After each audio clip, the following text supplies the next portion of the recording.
Drainage system जो है वो दिल्ली का कोलैप्स है। रीज़न 15 साल भारतीय जनता पार्टी रही, ड्रेनेज के ऊपर कोई काम नहीं है। 1 साल से हम लोग आए हैं, ड्रेनेज के ऊपर काम कर रहे हैं। 27 जुलाई को उनसे जब बारिश हुई और क्योंकि उन्होंने नालों की सफाई नहीं कराई थी, वो पानी जितना भी जलमग्न हुआ था उस रोड पे सारा का सारा जाकर उस बेसमेंट में फ्लड करा। सख्त से सख्त कार्रवाई होनी चाहिए इनके खिलाफ, सख्त से सख्त कार्रवाई होनी चाहिए। इन्होंने फॉर ग्रांटेड ले रखा है चीज़ों को।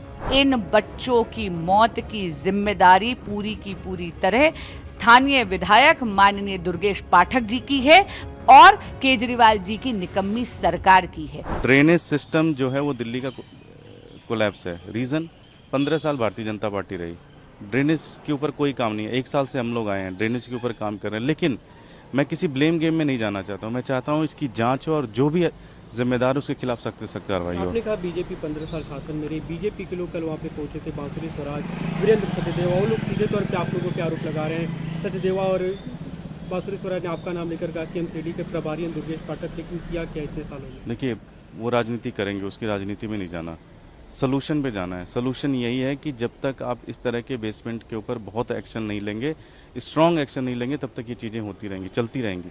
आपको पूरी दिल्ली के अंदर ग्राउंड पे उतरना पड़ेगा, एक एक घर में जाके देखना पड़ेगा। अगर किसी भी बेसमेंट में कोई कमर्शियल एक्टिविटीज़ हो रही है तो उसको बंद कराना पड़ेगा, उसको सील करना पड़ेगा। आपने कहा कि जो जल बोर्ड के अधिकारी वो बात नहीं सुनते हैं, सुपर शटर मशीन आप जो मांग रहे हैं वो नहीं मिल रहा है, तो ऐसे मतलब कब तक चलता रहेगा? कहीं ना कहीं लोग परेशान हो रहे हैं। सख्त से सख्त कार्रवाई होनी चाहिए इनके खिलाफ, सख्त से सख्त कार्रवाई होनी चाहिए। इन्होंने फॉर ग्रांटेड ले रखा है चीज़ों को।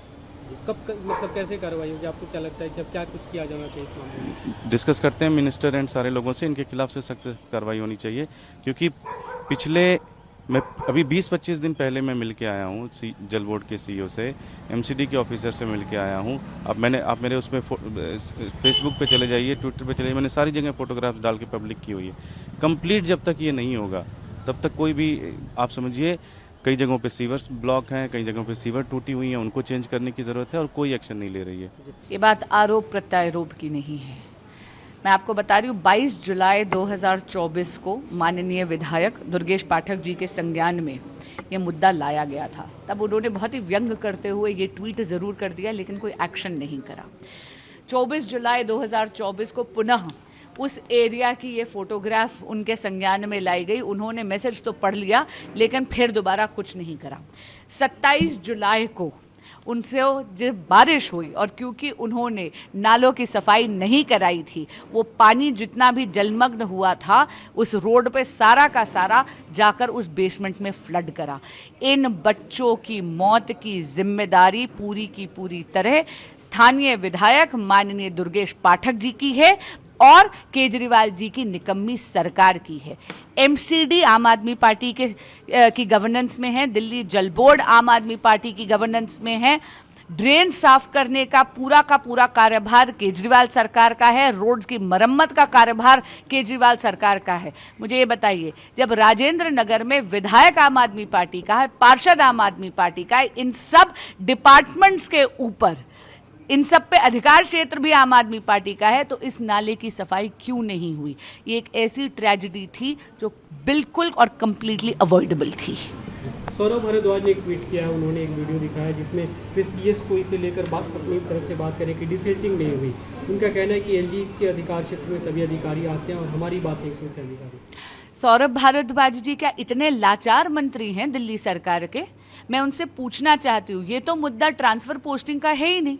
अगर आप कॉन्स्टिट्यूशनल जजमेंट भी देख लें सुप्रीम कोर्ट की, तो बाकी सारे के सारे डिपार्टमेंट तो केजरीवाल सरकार के नीचे ही है ना। जब दिल्ली जल बोर्ड उनके नीचे है, एमसीडी उनके नीचे है, जब पूरी की पूरी सड़क मरम्मत करने का, डिसिल्टिंग का काम उनके नीचे है, तो वो काम क्यों नहीं करवाते? उनका पूरा का पूरा फोकस केवल अधिकारियों के ट्रांसफर पोस्टिंग पे क्यों है? और मैंने कहा ना, 1 दशक से यहाँ पर सत्ता तो भोग रहे हैं, लेकिन जब दिल्ली के लिए काम करने की बारी आती है तो केवल बहाने बनाते हैं या फिर अपने निष्कर्मता के लिए लाचारी व्यक्त करते हैं।